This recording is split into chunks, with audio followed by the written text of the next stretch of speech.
The arrival of dreams.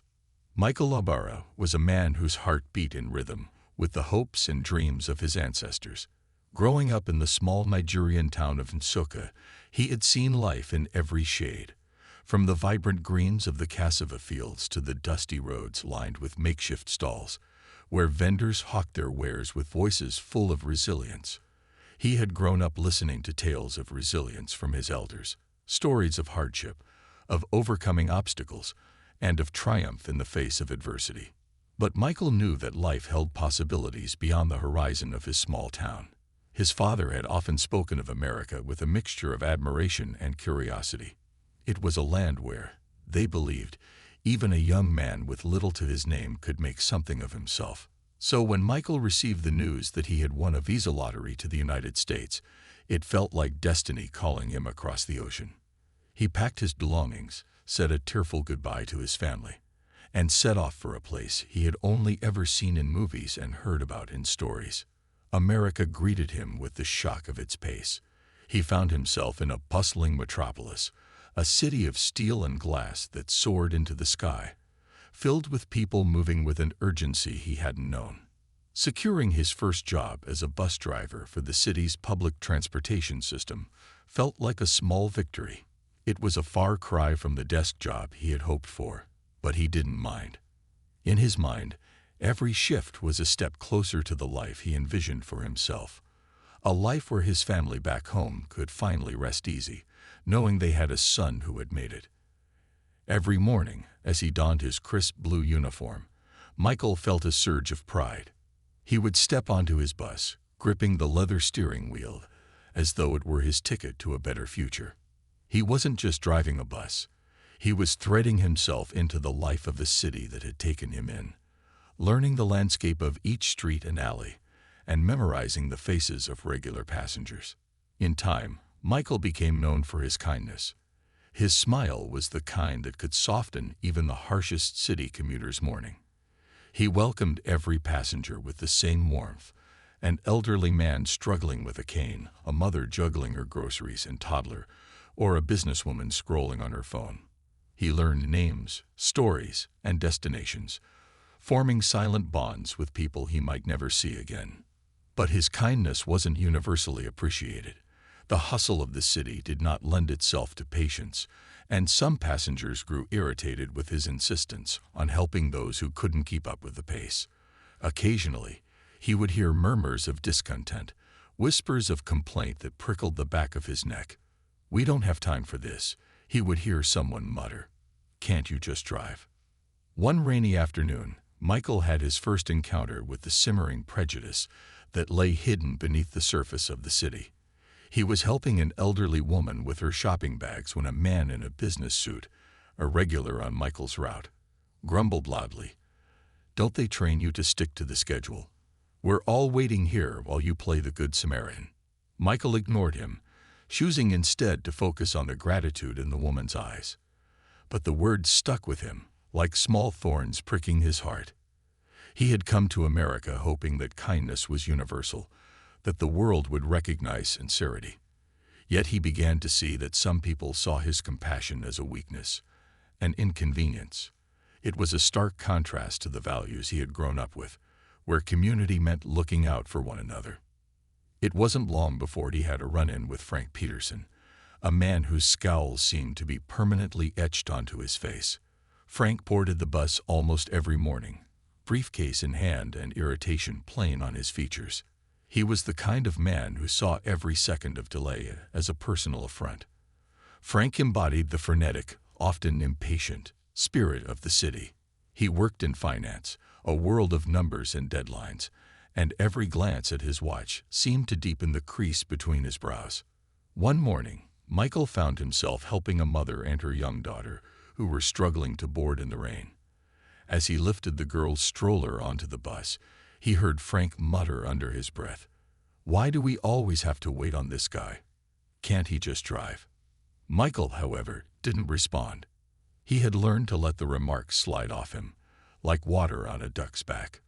But Frank was different. Frank's comments were louder, sharper, and often laced with a disdain that seemed almost personal. Then, one sweltering summer afternoon, Michael's patience and compassion would be tested in ways he never anticipated. He had just completed a long, winding route through the city when a young woman in a wheelchair approached the bus. She struggled to push herself up the ramp, beads of sweat lining her forehead as her service dog, a golden retriever with expressive eyes, waited patiently beside her. Without hesitation, Michael leaped out of his seat and went to help her. The heat was relentless, and he could see the exhaustion etched into her face. Carefully, he guided her up the ramp and secured her wheelchair in the designated area, making sure the straps were fastened. Then, noticing her discomfort, he offered her a bottle of cold water from his cooler, a simple gesture, but one that seemed to ease her weariness. Michael didn't notice Frank sitting near the back, watching the scene unfold with a look of disdain. But as he returned to the driver's seat and prepared to resume the route, Frank's voice cut through the quiet murmur of the passengers. "Are we seriously stopping the whole bus for this?" Frank said, his tone dripping with irritation. "Some of us have places to be. This isn't a private service, you know." Michael felt the anger rise within him, but he remained composed. He had learned to navigate this city not only by its streets, but by the temperament of its people. His job was not just to drive, but to be a steward of patience and kindness. He turned to Frank, his voice calm and measured. "Sir, I'm just making sure everyone is safe and comfortable. It won't take long." Frank rolled his eyes. "Safe and comfortable," he scoffed. "If she can't get on the bus herself, she shouldn't be riding. This is public transportation, not a charity." At that moment, Michael saw the young woman in the wheelchair bow her head, a blush spreading across her cheeks as she fidgeted uncomfortably. Her service dog looked up at her with loyal concern, sensing her unease. Michael's heart broke for her. No one should feel shamed for simply existing, for needing a little help. "Everyone has the right to use public transportation," Michael said, his voice firm. "It's about respect, sir. We're all just trying to get where we need to be." Frank's face contorted with anger, his voice rising. "Respect? How about respecting everyone else's time?" The bus grew tense, the other passengers shifting uneasily in their seats, their eyes darting between Frank and Michael. Michael knew that he had to handle the situation delicately, that he couldn't let it escalate. But before he could speak, Frank rose from his seat and took a step toward him, his fists clenched and his face red with fury. "Why don't you just drive and do your job?" Frank shouted, his voice echoing through the bus. The tension thickened, hanging in the humid air as every passenger held their breath, waiting to see what Michael would do. The spark of controversy. Michael's hands gripped the steering wheel, his knuckles turning white. In his mind, he recited the advice he had heard time and again. Don't engage, keep calm, and de-escalate. He wasn't just representing himself. He was representing every driver, every immigrant, every person who looked like him. He took a steadying breath and glanced back at Frank, whose anger had swelled, drawing the uneasy attention of every passenger on the bus. "Sir, please return to your seat. Let's get everyone where they need to be safely," Michael said, keeping his voice even and low, hoping it might diffuse the situation. Frank scoffed, his face twisted in disdain. "Get us where we need to be. You've been wasting our time since this morning, always playing the hero. Why don't you save us all the trouble and just drive?" The woman in the wheelchair, who had introduced herself as Clara earlier, sat mortified, her face red as she tried to hide from Frank's accusatory gaze. Her service dog, sensing her distress, nudged her hand with a soft whine, reminding her she wasn't alone. Michael caught her eye and gave her a reassuring smile, his silent way of letting her know she had nothing to be ashamed of. But Frank wasn't done. He raised his voice, addressing the entire bus now. "I've been on this bus day after day, and it's always the same with this guy. Some of us don't have time to sit around while he plays caretaker. I mean, if you're so eager to help, why don't you start a charity? But don't hold up everyone else for it." Michael felt the sting of Frank's words, not just for himself, but for every person he had helped over the months he'd worked here. He thought of the countless elderly passengers he had helped on and off the bus, the lost tourists he had guided, the mothers juggling bags and children whom he had assisted without a second thought.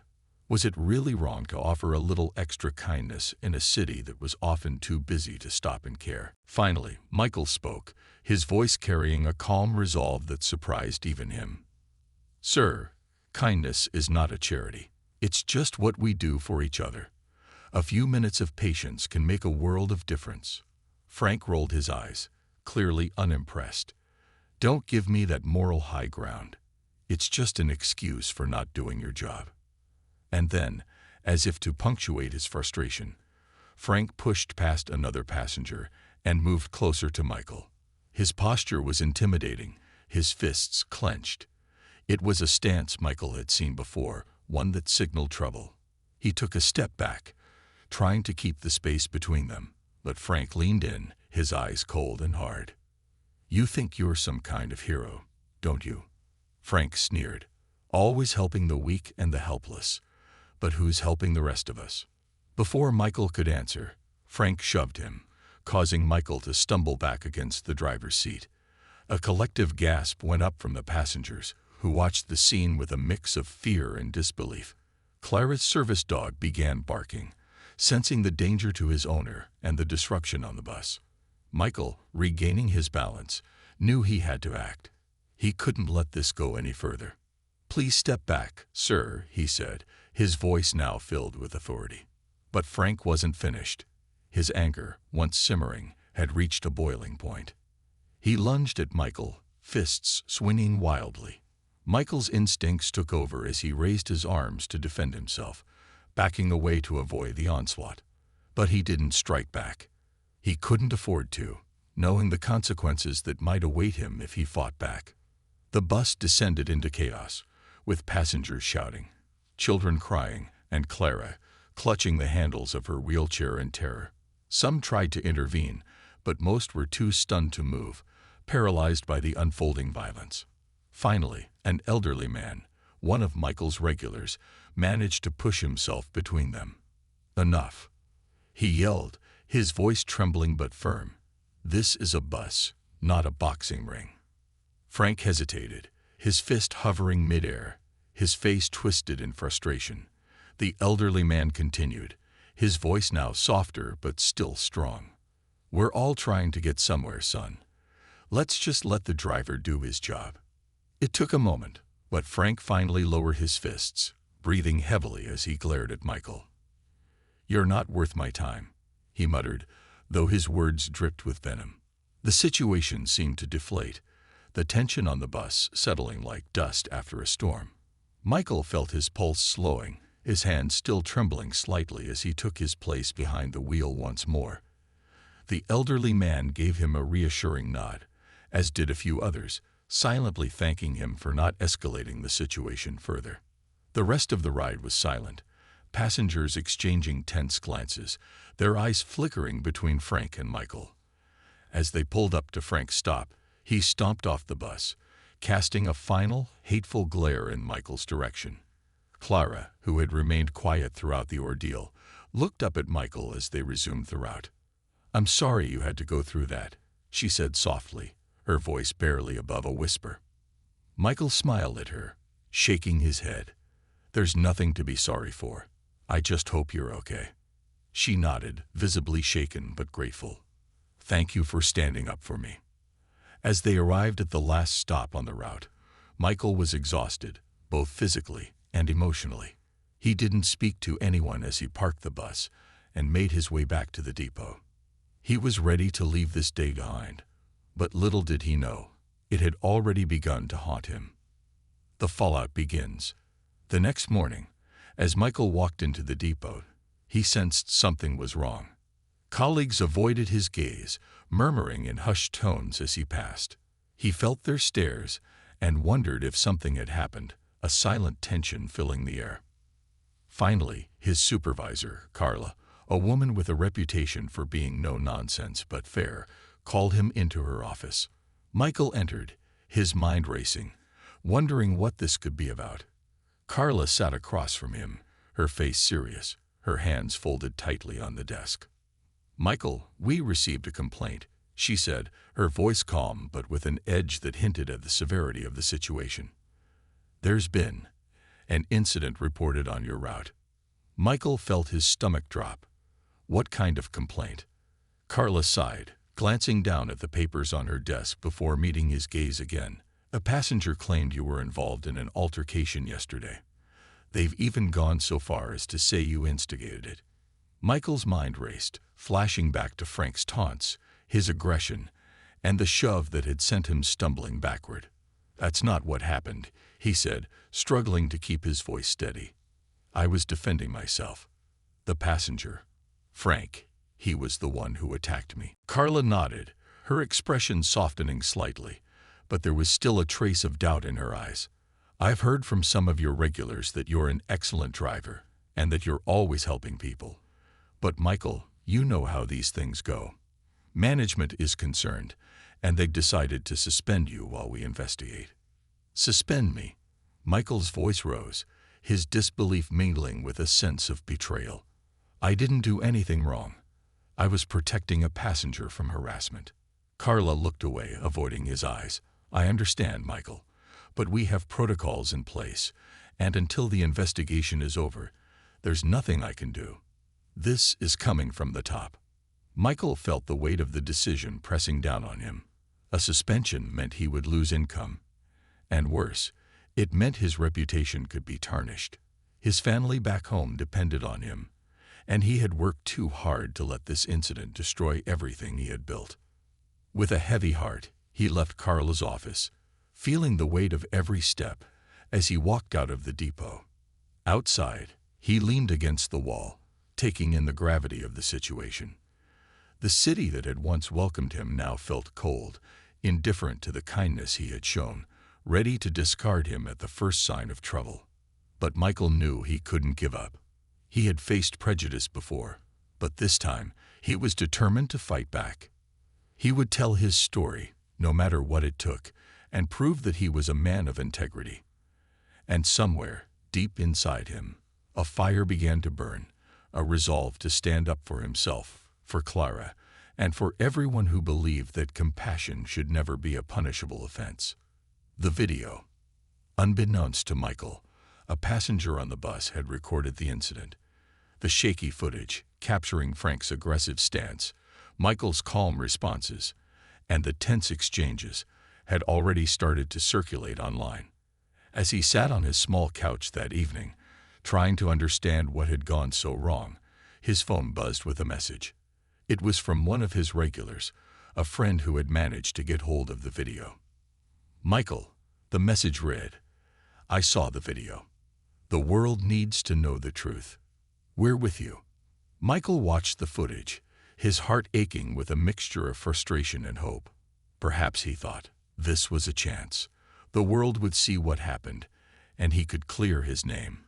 He was prepared to fight, no longer just for his job, but for something much more profound, a belief that justice and kindness still held a place in his adopted city.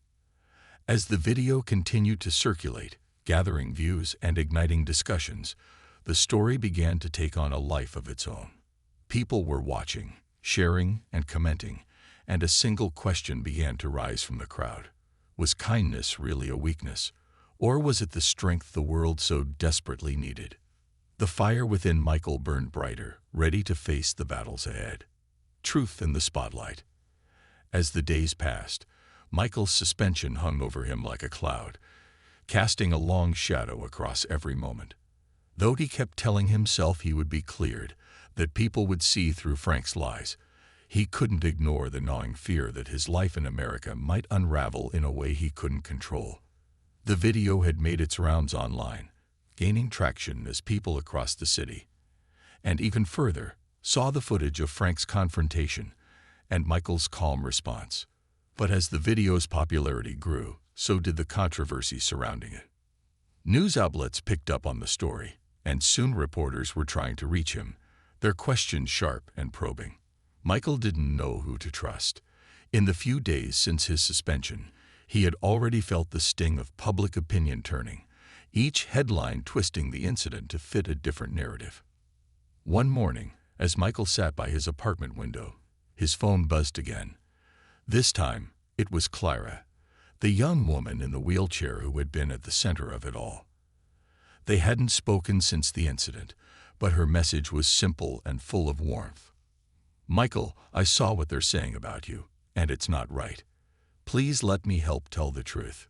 Michael hesitated. He hadn't wanted to drag anyone else into his mess, especially not someone as kind-hearted as Clara. But as he thought about it, he realized her words were exactly what he needed to hear. He couldn't fight this battle alone, and perhaps Clara's voice could help change the narrative. He responded, and they arranged to meet that evening. When they met at a quiet coffee shop, Michael was struck by Clara's resilience. Though her physical struggles were apparent, her spirit radiated a strength that bolstered his own. "I'm sorry you got dragged into all of this," Michael said as he sat across from her. "You shouldn't have to go through this because of me." Clara shook her head, her eyes warm but fierce. "Michael, I'm the one who caused the delay. If anyone should be sorry, it's me. But more importantly, I want to help. People need to see what really happened, and they need to understand that this isn't just about one incident on a bus. This is about people, about how we treat each other, and who we choose to stand up for." Her words resonated with Michael, and together, they planned to reach out to local media, hoping that Clara's first-hand account would finally put an end to the doubt surrounding his actions. She would tell her story openly, describe the kindness Michael had shown her, and push back against the portrayal of him as an unprofessional driver, which had been the unfortunate tone of some articles. The following morning, Clara's interview was published.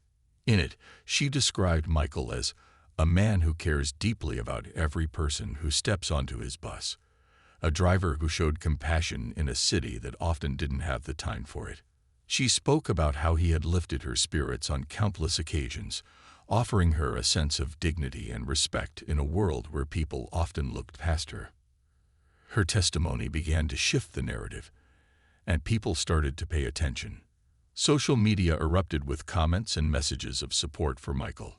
Hashtags like #StandWithMichael and #KindnessIsStrength began trending, and soon, others who had witnessed Michael's kindness firsthand started sharing their stories too. One elderly woman posted a heartfelt message about how Michael had once stopped the bus just to help her retrieve a dropped bag, and another regular passenger shared a story of how Michael had calmed her frightened child during a storm. Each story painted a picture of a man who was far from the angry, aggressive driver that some had initially believed him to be. But for every message of support, there were still those who held on to the negative perceptions. Some accused Michael of using his kindness to manipulate public sympathy, while others questioned why he had escalated the incident instead of letting Frank's words go. The online discussions became heated, with people taking sides, and the story continued to spiral, becoming a public debate on decency, patience, and prejudice. A shifting tide. Michael had always been a private person, content to keep his head down and focus on his work. But now his life felt like it was on display for the entire city, if not the entire world. The messages of support buoyed him, but the harsh criticisms hurt more than he expected. He wondered if this was how his family would hear about him, if the legacy he had worked so hard to build would be reduced to one heated incident and the judgments of strangers. Just as he was beginning to lose hope, he received a message from Carla, his supervisor, asking him to come into the office. It wasn't a formal request, just an invitation to meet, but it still filled him with a mixture of relief and anxiety. He hadn't seen Carla since his suspension, and he was unsure of how the company would respond to the increasing scrutiny. When Michael arrived at the depot, Carla greeted him with a warm, though slightly weary, smile. She gestured for him to follow her into a small meeting room, where a few other drivers were gathered, all of them colleagues Michael had worked alongside for years. "Michael," Carla began, closing the door behind him, "I wanted to have this meeting because a lot has happened in the past few days, and I believe you deserve to hear what's going on from us, not just through headlines and rumors." Michael nodded, grateful for her directness. Carla continued, The video has, as you know, gained a lot of attention. The public is very divided. But within the company, people are concerned. We're trying to handle this carefully, but management is leaning toward making an example of the situation. Michael's heart sank. He knew what making an example meant. It meant they were considering firing him to avoid any further controversy. But Carla added, holding up a hand, "There's been a lot of support for you too. Drivers from other depots, passengers who know you, even some local activists. They're all calling in, asking the company to reconsider." As she spoke, Michael felt a glimmer of hope, but he didn't let himself believe it fully. He had seen how these things often went, how corporations tended to protect their own image first. One of his colleagues, a middle-aged driver named Raphael, cleared his throat. "Michael, I want you to know that we're all behind you. I've driven with you for years, and I know the kind of person you are. We're not going to let them paint you as anything other than the good man we know." The other drivers murmured in agreement, nodding their heads with quiet resolve. Michael felt a swell of gratitude, knowing he wasn't facing this alone.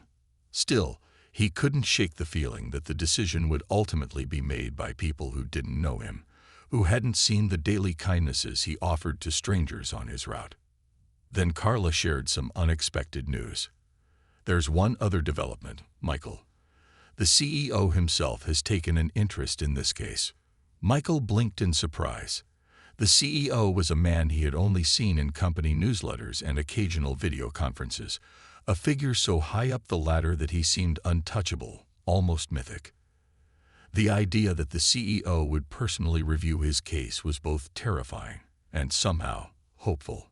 The CEO's perspective. A week passed with no further updates, leaving Michael in a state of anxious waiting. He spent his days at home, pacing the floors, trying to find ways to distract himself. He received constant messages from friends, family, and strangers alike, some offering support, others sharing similar stories of prejudice and misunderstanding. Then one evening, as he was making dinner, his phone rang. The number was unfamiliar, and his first thought was that it might be another journalist. But something told him to answer. "Hello, is this Michael Ibarra?" asked a voice on the other end, deep and steady, with a tone that commanded attention. "Yes, this is Michael," he replied cautiously. "This is William Thompson, the CEO of City Transit. I wanted to speak with you directly regarding the situation. I believe it's time we met in person." Michael's heart skipped a beat. The CEO of the company wanted to meet him. It was something he hadn't anticipated, and he wasn't sure if it was a good sign or a bad one. They arranged to meet the following day at the company's main office, a sleek building downtown that Michael had only seen from the outside. As he arrived and was escorted up to the CEO's office, he tried to calm his racing heart, reminding himself that he had done nothing wrong. The office was grand but understated, with large windows overlooking the city skyline. William Thompson greeted him warmly, a tall man with a calm, piercing gaze. He gestured for Michael to sit, and for a moment, the two men regarded each other in silence. "Michael," the CEO began, folding his hands on the desk, "I've been watching the developments closely, and I have to say, your situation has struck a chord with me." Michael nodded, waiting for him to continue. "What happened on that bus, and what has happened since, speaks to something larger than a simple employee dispute," Thompson continued. "It speaks to how we, as a company and as a society, choose to handle difficult situations, and I believe it's time we address these issues directly." Michael listened, trying to gauge the CEO's intentions. Thompson leaned forward, his gaze intense. "I've reviewed the footage, spoken to Carla, read statements from passengers, and looked at your track record. You have a reputation as one of our most conscientious drivers, and the evidence shows you acted with restraint and empathy in a difficult situation." Michael felt a wave of relief, but he remained silent, not wanting to interrupt. The CEO continued, "But I need to consider the bigger picture here. This incident has highlighted issues that go beyond you, beyond one bus ride. We are facing a choice as a company: Do we punish an employee for showing compassion, or do we stand by our people when they do what's right? Michael's throat tightened as the weight of the CEO's words settled over him. After much consideration, I've decided that we're not just going to reinstate you, Thompson said. We're going to make this right. We're offering you a full reinstatement, back pay, and if you're open to it, a new role as a community liaison. A position where you can help shape our company's response to incidents like this, ensuring they're handled with the fairness and integrity they deserve. Michael's mind reeled. The offer was beyond anything he had imagined, more than just an apology or a simple reinstatement. It was an opportunity to make a real impact, to ensure that no one else would have to endure what he had. I don't know what to say, sir, Michael stammered, feeling a mix of gratitude and disbelief. Thompson smiled. Just say yes, Michael, and help us make this company a place where kindness is not only appreciated but protected. As Michael left the CEO's office, his heart felt light, a sense of purpose filling him with newfound hope. He wasn't just getting his job back. He was getting a chance to bring about real change. And for the first time in weeks, he felt like his journey to America, with all its ups and downs, was leading him somewhere profound. The city had seen his struggle, and now they would see his resilience. And alongside Clara and the supporters who had believed in him, Michael knew he was ready to stand up, not just for himself, but for everyone who needed a reminder that kindness could and should prevail. A new beginning and an old battle. In the days following his meeting with the CEO, Michael experienced a range of emotions: relief, pride, gratitude, and an unmistakable sense of anticipation. He had been reinstated, his suspension lifted, and he would soon return to the bus route he knew so well. But this time, things would be different. Michael's new role as a community liaison was an opportunity he had never expected, a role where his voice would carry weight beyond the boundaries of his bus, allowing him to influence policies and practices that affected the lives of all drivers and passengers alike. On the morning of his first day back, Michael dressed with care, his uniform neatly pressed, his shoes polished. He felt an unusual sense of nervousness, a mixture of excitement and anxiety, wondering how he would be received by his colleagues and passengers. As he walked through the familiar depot doors, the bustling space suddenly went quiet. Heads turned, and he felt the weight of dozens of eyes on him. But then, one by one, his colleagues began to clap. The sound grew, filling the space with applause and cheers of support. Michael's heart swelled with gratitude as he saw familiar faces nodding and smiling, their expressions filled with respect. Raphael, the middle-aged driver who had always been supportive, walked over and clapped a hand on Michael's shoulder. "Welcome back, my friend," he said, his voice thick with emotion. "You've shown us what it means to stand up for what's right. We're proud to have you back." The camaraderie Michael felt in that moment reassured him, strengthening his resolve to make a positive impact in his new role.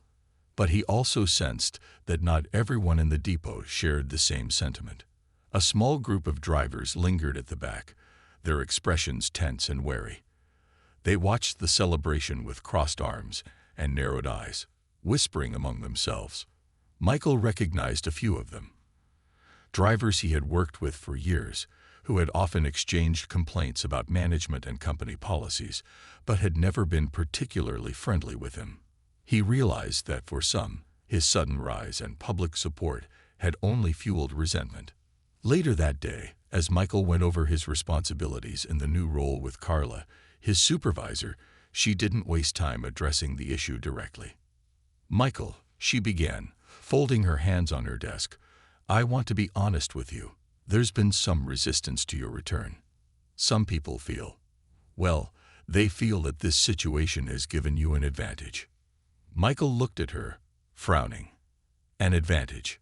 Carla, I never asked for any of this.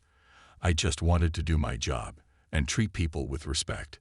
She nodded, her expression sympathetic. "I know that, Michael, and so do most people. But change, even positive change, can make people uncomfortable. Some drivers feel like they've been overlooked, that the company values you more now because of the publicity. Michael understood the sentiment, but it stung all the same. He had never sought special treatment, only fairness. And now, it seemed, his commitment to kindness was somehow seen as a threat to the status quo. Carla continued, "I believe in you, and I believe that, in time, everyone else will see the good in what you're doing. But just know that this transition might be bumpy. Not everyone is as open-minded as we'd like." Michael left the meeting with mixed feelings. He was grateful for the opportunity and the trust placed in him, but he couldn't ignore the sense of isolation that came with it. His role as a community liaison would require him to address issues of discrimination, inclusivity, and customer relations, all areas that were sensitive and often divisive. He knew that bringing about meaningful change would require patience, diplomacy, and resilience. The first test. Michael's first official assignment in his new role was to attend a community outreach event, a forum designed to foster dialogue between the public and the transit staff. The event, hosted at a local community center, aimed to bridge the gap between passengers and drivers, allowing each side to voice their concerns and suggest improvements. Michael arrived at the venue early, his nerves on edge as he scanned the room. Representatives from various neighborhoods, including community leaders, activists, and regular transit users, had gathered, each with their own list of grievances and expectations. Among them, Michael recognized Clara, who waved at him with a warm smile. She had been instrumental in rallying support for him, and her presence reassured him. As the event began, the air grew thick with tension. Some passengers voiced complaints about long wait times and overcrowded buses, while others raised concerns about driver conduct and accessibility issues. Michael listened carefully, noting the recurring themes and identifying areas where he might be able to make a difference. But the real test came when an older man, his face set in a deep frown, stood up and pointed directly at Michael. "You're the driver from that video, aren't you?" he asked, his tone accusatory. "The one who held up the bus for some disabled passenger and caused a whole scene." Michael took a steadying breath, feeling the weight of the room's attention shift onto him. "Yes, sir," he replied calmly. "I am that driver. And I would like to clarify that I didn't cause a scene. I was trying to ensure that everyone, including a passenger with specific needs, could travel safely and comfortably." The man's frown deepened. "Well, maybe you were trying to help, but you're part of the reason my taxes go up every year. All these special accommodations for people who should be able to manage on their own. Where do we draw the line?" Michael felt a wave of frustration, but reminded himself of his commitment to patience and understanding. "I understand your concerns, sir, but we live in a community where everyone deserves equal access. People who face physical challenges rely on public transportation just as much as you and I do. And sometimes, offering a little extra patience is all it takes." A few murmurs of agreement rippled through the audience, but others remained silent, watching with guarded expressions. Clara raised her hand, her voice steady and clear. "Public transportation is not just for the able-bodied. It's for everyone. Michael was simply doing his job by helping me, and I can assure you, his kindness made a huge difference in my life that day." Her words carried a weight that silenced the man, who slumped back into his seat, muttering under his breath. Michael felt a surge of gratitude toward Clara, who had not only stood up for him, but had spoken for those who couldn't. But just as Michael felt the tension ease, another hand shot up, this time from a younger man in the back row who wore a look of contempt. "So, are we supposed to just wait while you cater to every single person who needs special treatment?" he asked, his voice tinged with sarcasm. "What about the rest of us who just want to get where we're going?" Michael met his gaze calmly. "I don't see kindness as catering. I see it as treating each person with the respect they deserve. I understand that waiting can be frustrating, but wouldn't you want the same consideration if you needed help?" The man rolled his eyes, clearly unimpressed, but a few people in the room nodded, their expressions thoughtful. Michael knew he couldn't win everyone over in a single meeting, but he felt he was planting seeds, encouraging people to see beyond their own convenience. A seed of change. Over the next few weeks, Michael dove into his work with renewed purpose. He held workshops with drivers, encouraging open discussions about the challenges they faced and the ways they could foster a more inclusive and respectful environment on their routes. He facilitated discussions with passengers, gathering feedback and proposing small but meaningful changes that could improve their experience. And slowly, he began to see a shift in attitudes, not just from the passengers, but from his colleagues as well. However, his role wasn't without its challenges. The group of drivers who had resisted his return continued to watch him with suspicion, muttering among themselves whenever he passed by. One afternoon, as he was preparing for a training session, he overheard one of them, a tall man named Lucas, grumbling loudly to another driver. "So now we're supposed to be social workers too." Lucas sneered, his tone dripping with disdain. "All because Michael here wants to play hero. What's next? Therapy sessions for every sad passenger." Michael felt the sting of the words, but he chose not to respond. Instead, he focused on the drivers who had shown interest in the session, hoping his actions would eventually speak louder than Lucas's words. As the session began, Michael spoke passionately about the power of small acts of kindness, about the impact a single moment of patience could have on someone's day. He shared stories from his own experiences, from helping elderly passengers to guiding young children safely off the bus. He encouraged the drivers to see each passenger as more than just a ticket, as a person with their own story, challenges, and reasons for needing a little extra help. By the end of the session, he noticed that even a few of his skeptics were listening, their expressions softening as they considered his words. Afterward, Raphael approached him, his face serious but kind. "Michael, I'll be honest. I didn't think all this talk of community would go anywhere. But I see now what you're trying to do, and I respect it. You've got my support." The words meant more to Michael than he could express. He knew that Raphael's endorsement carried weight among the other drivers, and he hoped it would help to bridge the gap between him and those who still viewed him with resentment. A voice for the voiceless. One morning, as Michael was preparing for another route, he received a call from the CEO's office. The CEO wanted him to attend a conference on public transportation and inclusivity, where he would share his experiences as a driver and community liaison. Michael was both honored and nervous. Public speaking had never been his forte, but he knew this was an opportunity to make a real impact.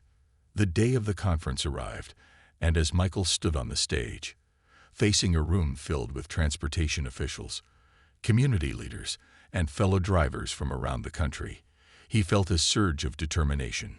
He spoke from the heart, sharing the challenges he had faced, the lessons he had learned, and his vision for a transit system built on empathy and understanding. "When we choose to see each person as valuable," he said, his voice steady, "we create a community where everyone feels they belong. And when we choose kindness, we make our world a better place, one bus ride at a time." The room erupted in applause, and Michael felt a profound sense of fulfillment, a feeling that his journey had been worth every hardship. As Michael returned to his daily life, he knew he still faced obstacles. The road to change was long and often difficult, but he was no longer walking it alone. He had allies in his colleagues, in the passengers who believed in him, and in the friends like Clara who had stood by him through it all. Michael had found his voice, and with it, he was ready to continue his fight for a world where kindness and dignity were not just ideals, but the very foundation of how people treated one another. And for the first time, he knew that he was exactly where he was meant to be. Echoes of resistance and seeds of hope. Despite the progress Michael had made, he knew that real change was never a straight path. Every day brought new challenges, and he often found himself at the crossroads of inspiration and frustration. His community liaison role allowed him to address grievances from both passengers and drivers, but he quickly discovered how deeply ingrained some issues were within the system and within people's minds. One particular morning, as he prepared to run his usual route, he encountered Lucas, the driver who had made a habit of criticizing him since his return. Lucas was leaning against his bus, arms crossed, watching Michael with narrowed eyes.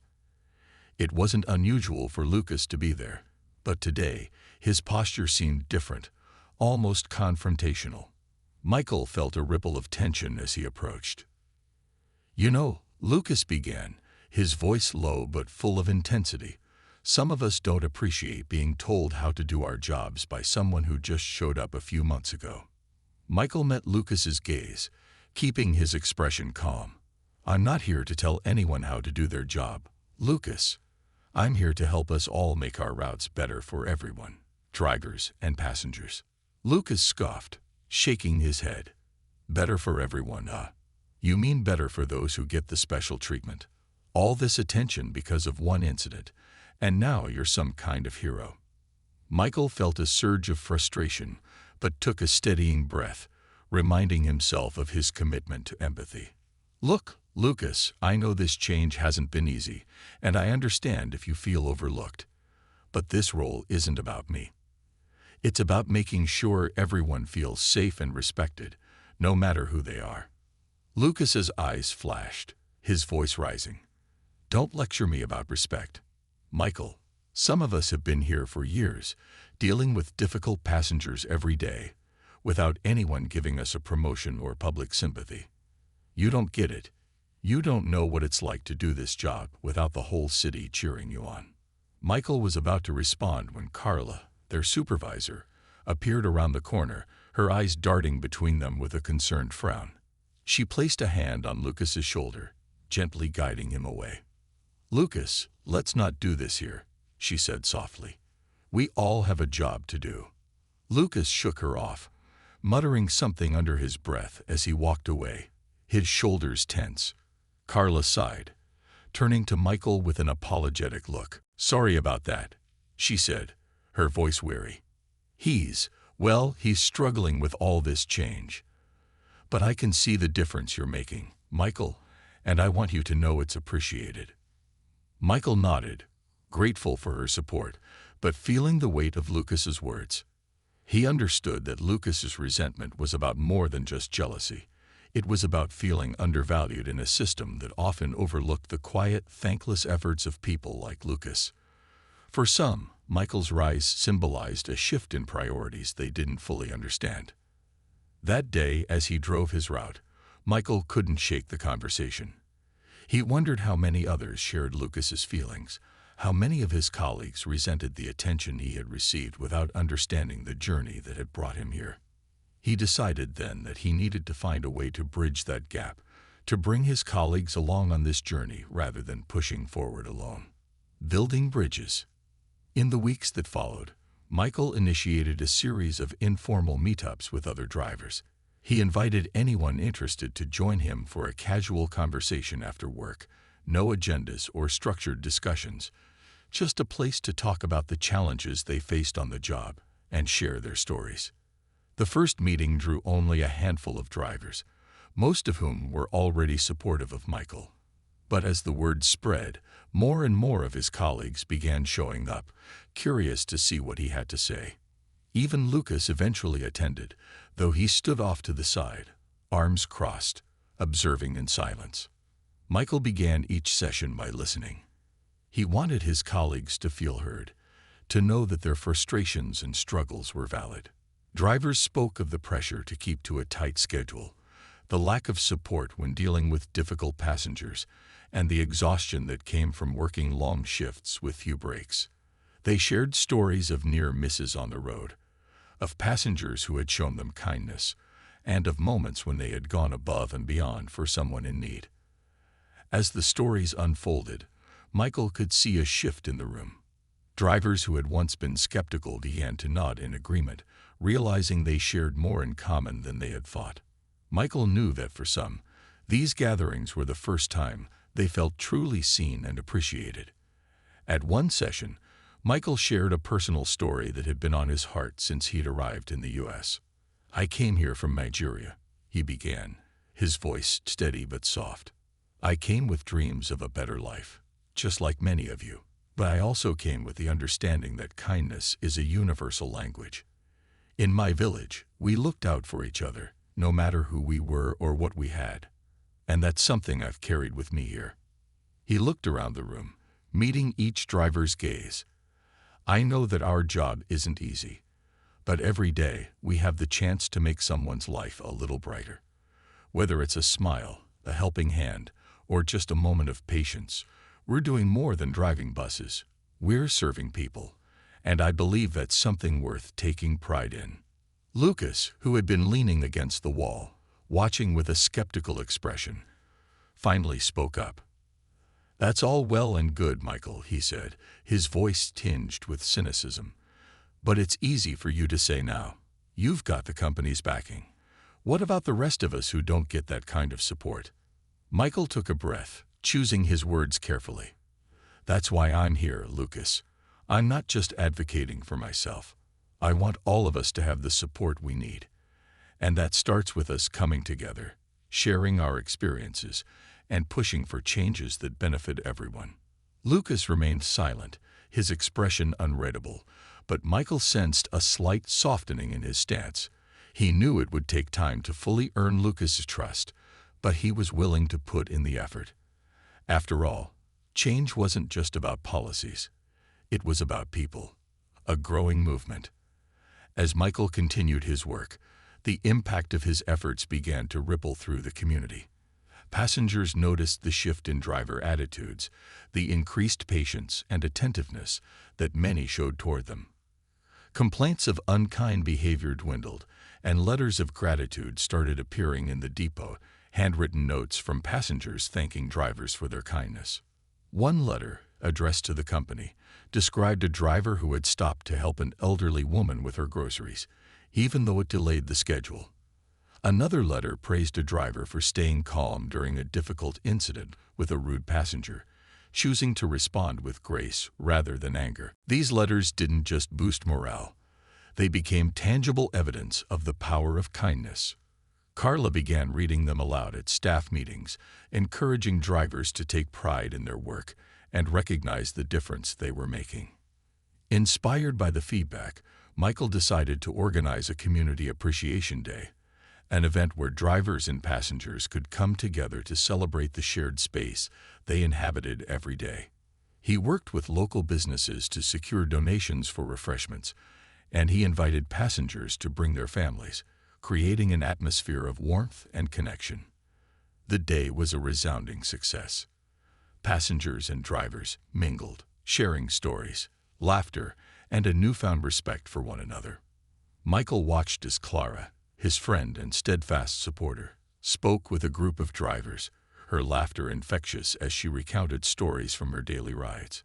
Even Lucas attended, though he remained on the fringes, observing quietly.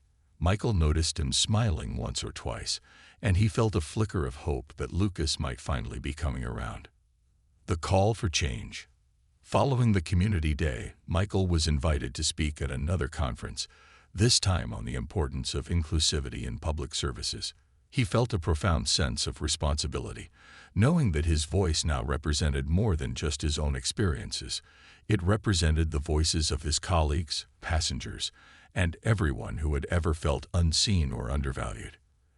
As he took the stage, he spoke with a conviction that came from deep within, sharing stories from his time on the bus, the challenges he had faced, and the beauty he had found in the simple acts of kindness that defined his work. "When we prioritize humanity over efficiency," he said, his voice carrying across the room, "we create a world where people feel valued. And isn't that the kind of world we all want to live in?" The audience erupted into applause, and Michael felt a surge of hope. He knew that he was part of something bigger than himself, a movement toward empathy and understanding that was gaining momentum with every story, every conversation, and every act of kindness. A long-awaited acceptance. One evening, as Michael was closing up after another day on the route, he saw Lucas lingering near his bus. Surprised, he approached, unsure of what to expect. Lucas looked at him, his gaze steady but no longer hostile.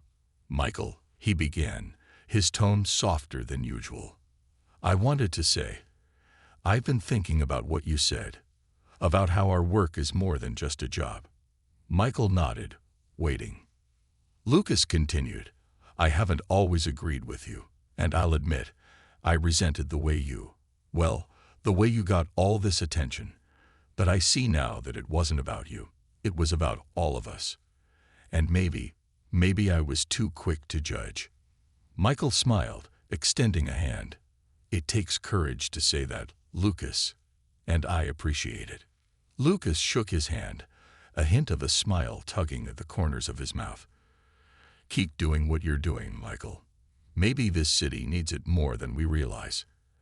As they parted ways, Michael felt a deep sense of fulfillment, knowing that he had not only made a difference in his passengers' lives, but had also begun to bridge the gap with his colleagues. He had faced resistance, skepticism, and even hostility, but he had stayed true to his values, choosing compassion over confrontation. He realized that, in the end, it wasn't about winning every battle. It was about planting seeds of kindness, one person at a time, and trusting that, eventually, they would grow into something beautiful. And as he walked away, the city lights shining in the distance, Michael knew that his journey was far from over. There would be more challenges, more moments of doubt, but he was ready for them. He had found his purpose, his voice, and his place in this city, and he knew he would continue fighting for a world where kindness was more than just a gesture. It was a way of life. The ripple effect of change.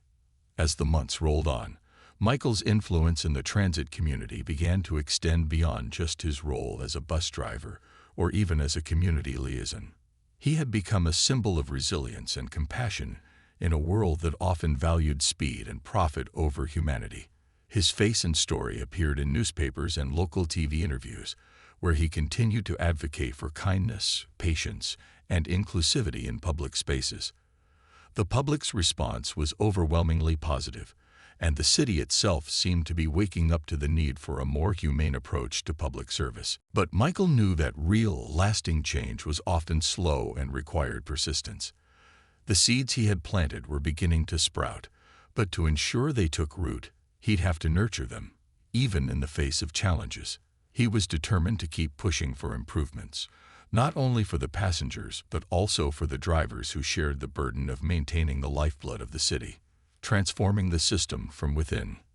One of Michael's primary goals as community liaison was to improve the company's approach to customer service and driver support.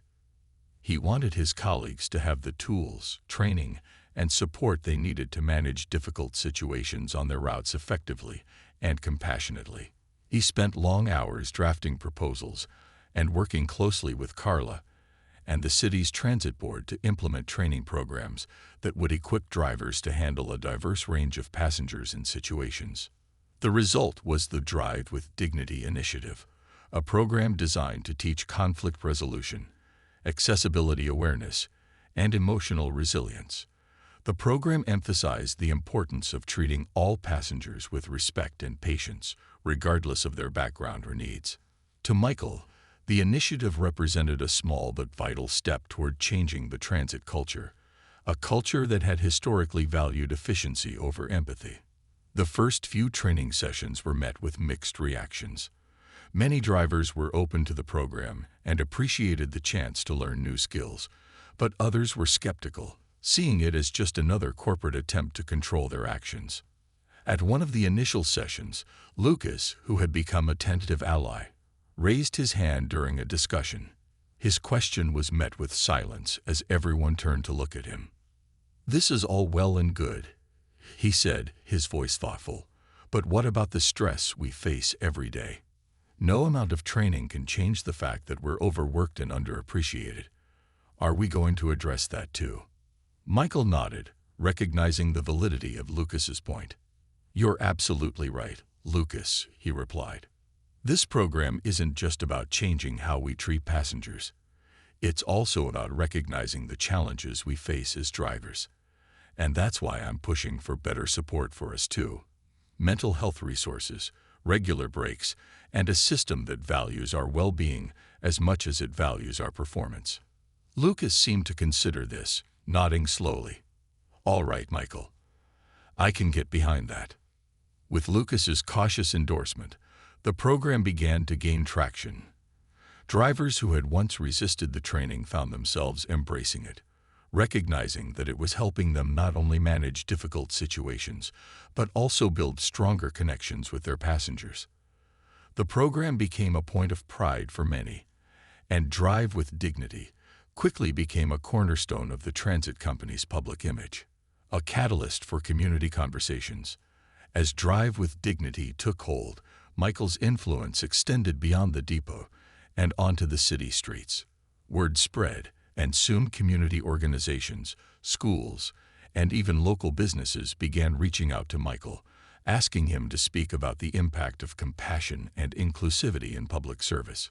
He was invited to town halls, panel discussions, and even a few high school assemblies, where he shared his story and encouraged young people to consider kindness as an essential skill, one as valuable as academic achievement or career success.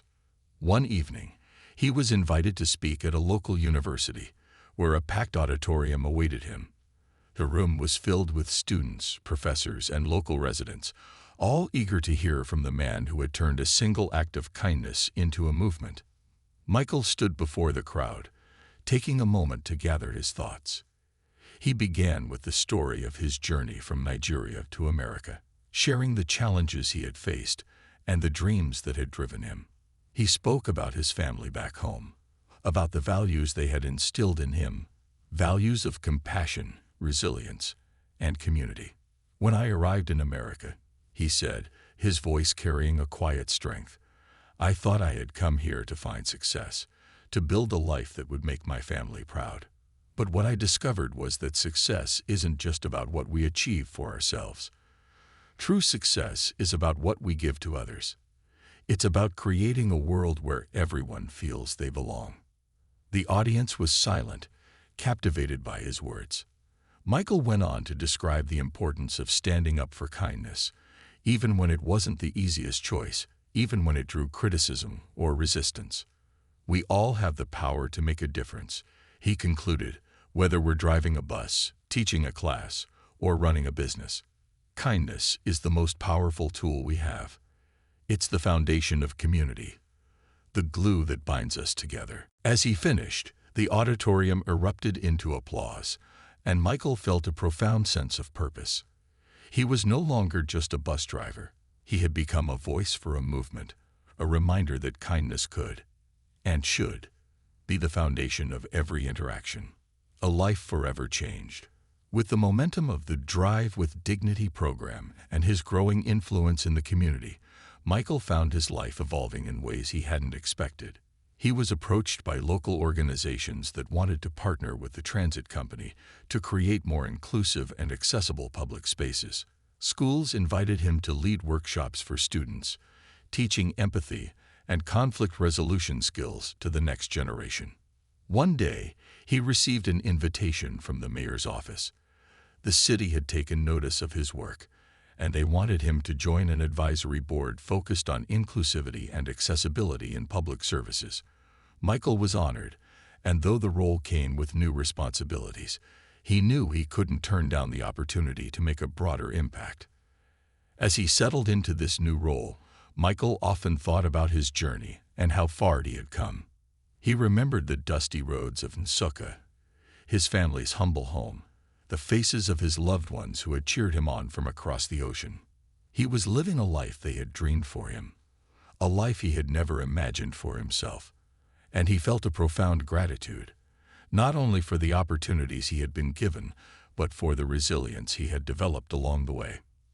But with this newfound purpose came a deeper responsibility, a responsibility to honor the people who had helped him reach this point, the passengers who had shared their stories, the colleagues who had supported him, and the community that had embraced him. Clara's continuing support. Through it all, Clara remained a constant presence in Michael's life. Their friendship had grown stronger over time, rooted in shared values and mutual respect. Clara continued to be an advocate for disability rights, and together they began collaborating on initiatives that aimed to make the city more accessible for people with disabilities. They attended rallies, spoke at community forums, and even organized a citywide event called Day of Dignity, where people of all abilities came together to celebrate inclusivity. The event was a powerful reminder of the strength that came from diversity, and it further cemented their shared commitment to building a better world. One evening, as they walked through a quiet city park after an event, Clara turned to Michael, her eyes thoughtful. "Michael, do you ever wonder if any of this would have happened if it weren't for that day on the bus?" she asked. Michael considered her question, a smile playing on his lips. "I think about it all the time," he admitted. "That one moment, it changed everything. It showed me the power of standing up for what's right, even when it's difficult." Clara nodded, her gaze softening. "I'm proud of you, Michael. You've done something incredible, and you've reminded us all of what really matters." They walked in companionable silence, each of them reflecting on the journey they had shared. For Michael, Clara had been more than just a friend. She had been his inspiration, a beacon of courage who had stood by him through every trial. Their bond had become a source of strength, a reminder that true friendship transcended differences and united people in purpose and hope. The legacy of kindness. As the years passed, Michael continued his work in the city, dedicating himself to making public services more inclusive and compassionate. His influence extended beyond the transit system, inspiring other public service sectors to adopt similar programs. The principles he had championed, dignity, respect, empathy, became woven into the fabric of the community, a legacy of kindness that touched lives far beyond his own. The Drive with Dignity program expanded, becoming a model for other cities across the nation. Michael received letters from drivers, passengers, and city officials from places he had never visited, all expressing gratitude for the work he had done and the changes he had inspired. One day, as he walked through the city, he overheard two young children talking about kindness. One of them, a little girl with curly hair, proudly declared, "My dad says kindness is the most important thing in the world. He says it can make people feel happy, even if they're sad." Michael smiled, his heart full as he realized that the seeds he had planted were bearing fruit, that the next generation was learning the values he had fought to uphold. In the twilight of his career, the transit company honored him with a small ceremony, renaming his favorite bus route after him. The route that had once been the setting of his greatest challenge was now a symbol of his journey, a reminder of the day he had chosen to stand up for kindness. As he stood at the front of the crowd, surrounded by friends, family, and colleagues, Michael looked out over the city that had once been a foreign land but was now his home. He felt an overwhelming sense of peace, knowing that he had made a difference, that his life had been a testament to the power of compassion. In his final words to the crowd, Michael said, "We each have the power to make this world a better place, one small act at a time. And if we all choose kindness, just imagine the world we could create." The crowd erupted in applause, and Michael felt a wave of gratitude wash over him, a gratitude that extended beyond himself, beyond his journey. He had become more than just a bus driver. He had become a voice for change, a symbol of hope, a legacy of kindness. And as he looked around, he knew that the world he had fought for was finally within reach. The ripple effect of his actions had grown into a wave of compassion, transforming the lives of those who had crossed his path and ensuring that kindness would continue to thrive long after he was gone.